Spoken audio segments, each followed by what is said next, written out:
Hey everyone, welcome back to another exciting recap. This one's a good one, so sit back, relax, and enjoy. Our female lead despises middle school life. The endless bullying frustrates her, and she still doesn't understand why it happens. All she wants is one true friend, but she doubts she'll ever find one, until she does.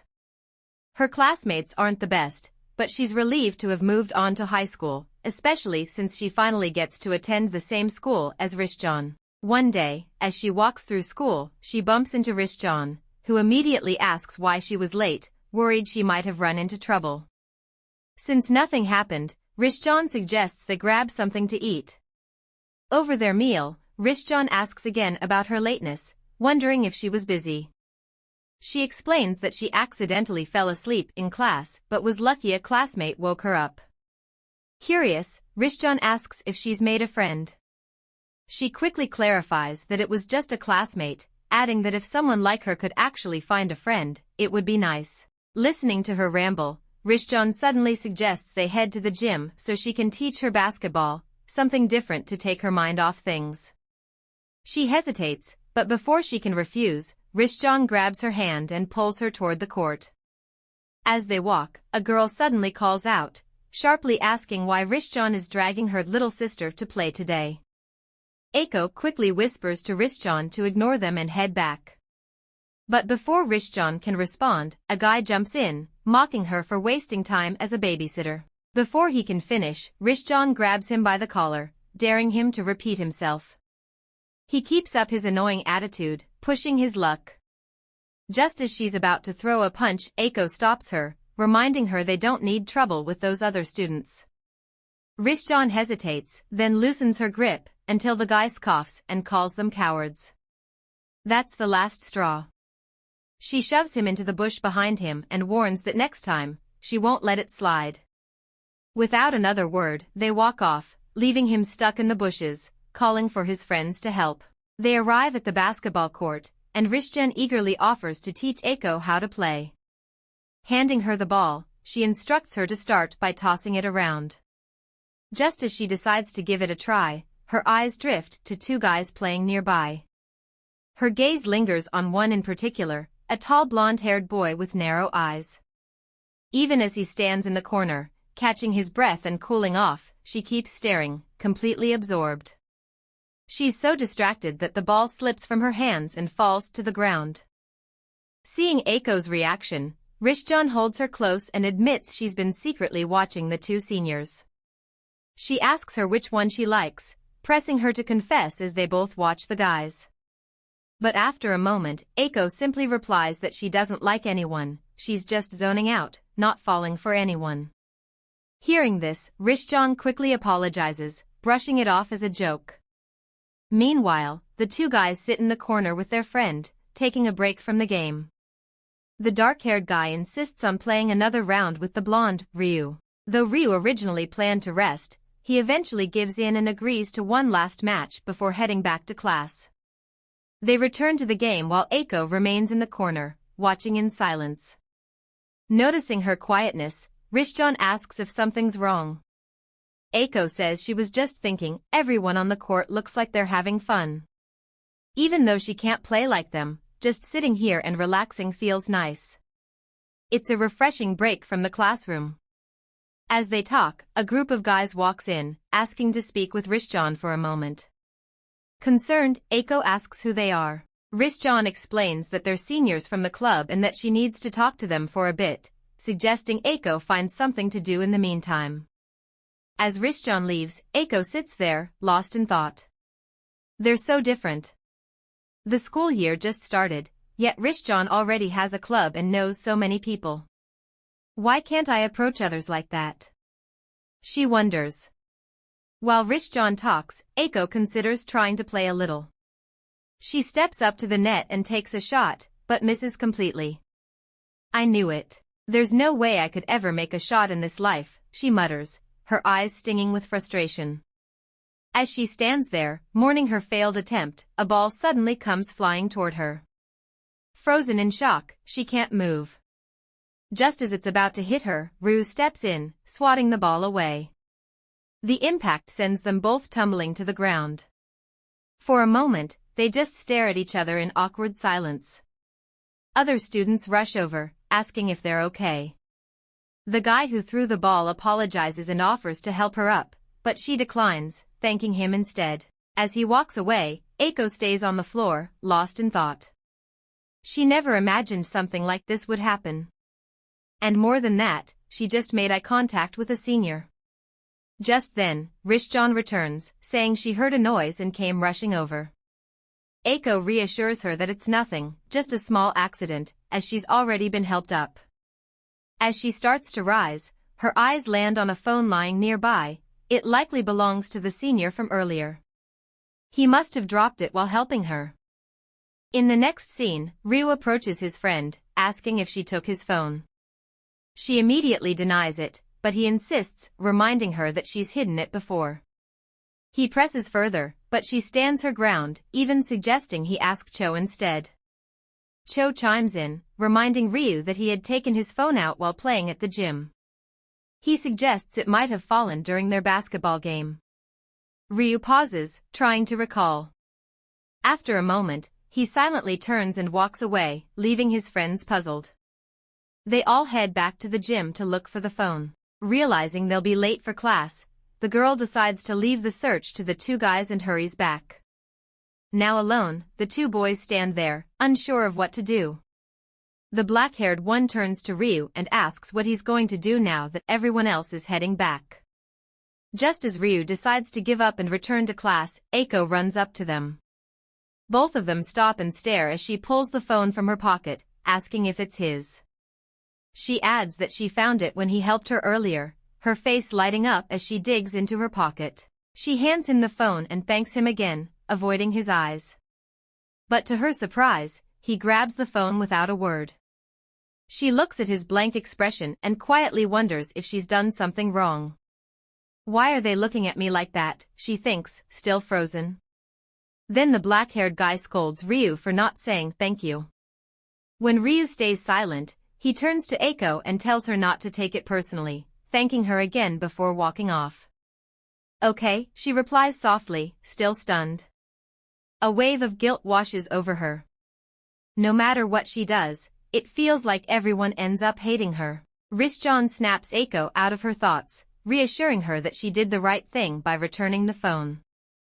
But now they need to hurry back or they'll be late for class. Later, in the classroom, the teacher writes on the board while Ryu sits behind his two friends, quietly watching.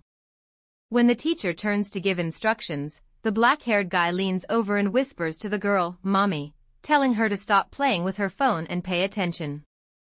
She replies with a smirk, saying there are too many students for the teacher to randomly call on her. He warns her again, saying he's more worried about her phone getting confiscated. Trying to get under Ryu's skin, Mami turns and says she's not like some people who lose their phones in panic. Ryu stays silent for a moment, then calmly reports that Mami is playing with her phone in class. She immediately denies it and claims he's lying, but the others back up his story. In the end, the teacher punishes her. Later, while carrying worksheets to the teacher's lounge, Mami grumbles about boys being the worst and quietly wishes she had a female friend. As she walks down the hall, two guys rush past her, eager to catch a game. They accidentally bump into her, sending the stack of worksheets flying. Frustrated, she drops to the floor and curses after them. Just then, Eiko steps out of a nearby door, lost in thought about shopping alone since Rishjan has club activities. She pauses, then spots Mami on the floor, gathering the scattered worksheets. Seeing Mami struggling to gather the papers, Eiko walks over and offers to help. Mami thanks her, and once they finish, she asks for Eiko's name. But before she can answer, Mami's phone rings. Ryu is calling. Her mood instantly sours. Picking up on the tension, Eiko quietly stands and walks away. Not the best timing for a phone call. Later, Eiko hurries through the shopping center, trying to finish up before it gets too late. After paying 1,850 yen for her items, she's surprised by how much it costs, more than she expected. With her budget tighter than planned, she decides she'll have to settle for a discounted bento for dinner. Meanwhile, the three friends sit together in the cafeteria, talking over what happened in class while they eat. Mid-conversation, Mami spots Eiko walking by and immediately recognizes her from earlier. She suddenly stops, causing the guys to ask where she's going, but she just says, "I'll be back." She rushes over to Eiko, gently taps her shoulder, and asks if she remembers her, the girl she helped with the papers.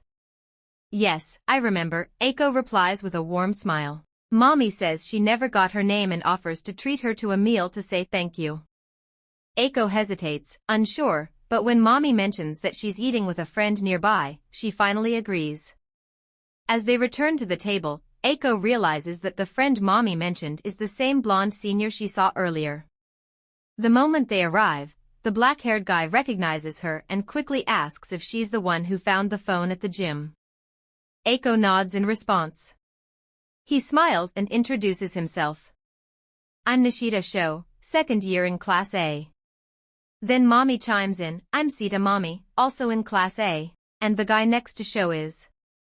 She trails off when she sees Ryu looking away, clearly avoiding the introduction. Irritated, she yells at him, asking if he's just going to stay quiet. She scolds him for being rude and tells him to show some basic manners. After some back and forth, Ryu finally mutters, "Sita Yuryu." Eiko freezes, he actually spoke. The quiet, cold senior finally said something. She introduces herself too, unable to take her eyes off him. Ryu always looks at her with such distant, unreadable eyes that she can't begin to guess what he's thinking. As they eat, Mami tells Eiko that she and Ryu share the same last name because they're cousins, and that Ryu is the older one. While Mami speaks, Eiko just keeps staring at Ryu, even though he's looking elsewhere. Sho then turns to Eiko and says, "I didn't expect you to be the one helping Mami with her documents, she just told me about it." He follows up by asking why she's out shopping alone. Eiko explains that her friends were busy today, so she had to come by herself. A moment later, she turns to Mami and thanks her for inviting her to lunch, calling her Mami senpai. Mami smiles and says she's not really used to being called that, so Eiko should just call her Mami. When Eiko asks if that's really okay, she replies that she'd rather they talk to each other like friends. Sho jumps in with a grin, saying that being called senpai makes him feel old and he can't deal with it. He and Mami share a playful back and forth, but Eiko quietly observes something. No matter what's going on, Ryu stays silent and doesn't seem to care about anyone around him. Mami then suggests they walk around a bit more before heading back after lunch. She says she can't stay out too late since her dorm is far from the city center and she doesn't know the area well after dark. Wanting to help, Mami offers to drive Eiko back. Since she invited her, she feels responsible for getting her home safely. Sho agrees and says it's risky for her to go alone, so he offers to take her back to the dorm too. At first, Eiko looks unsure, but Mami reassures her that Sho is completely harmless and encourages her to accept his offer. Going back alone can be difficult. Later, as they walk, Mami asks if Eiko isn't going to order anything with her, but Eiko says she's full. Unexpectedly, Sho asks if what she's carrying is heavy and offers to help. She politely declines, but silently thinks about how kind he is. Noticing her hesitation, Mami leans over and whispers that she should let Sho carry the bags. If Sho isn't around, she ends up doing it all herself, because Ryu never lifts a finger. "Is it really that bad?" Eiko asks. Mami nods and says that even though Ryu looks approachable, he's actually not someone worth trusting. She warns that he may have a handsome face, but it's misleading, he's the complete opposite on the inside.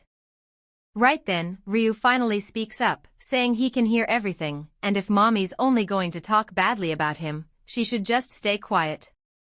Caught in her thoughts, Eiko reflects on what Mami said. Mami insists Ryu isn't someone to be close with, but maybe that's just her personal view. After all, they've known each other since they were kids. Eiko can't help but feel that Ryu is someone worth understanding. But if she tries to get closer, will he still treat her the same cold way he did today? As they stop in front of a claw machine, Mami notices Eiko staring at it and asks what's caught her attention. Eiko says she just thinks the plushies look cute. Without missing a beat, Mami asks if she wants one, then quickly calls Sho over to try and win one for her. Sho admits he's not great with claw machines, but he's willing to give it a shot. As he starts, everyone watches the claws slowly move into place and the tension is obvious on their faces. Just when it looks like he's got it, the plushie slips and falls back inside. Mami laughs and suggests they try again. While all this is going on, Ryu watches silently from the corner. Then, without a word, he steps forward and tries his hand at the machine. To everyone's surprise, he wins the plushie. Mami thanks him and admits she didn't know he was any good at these kinds of things.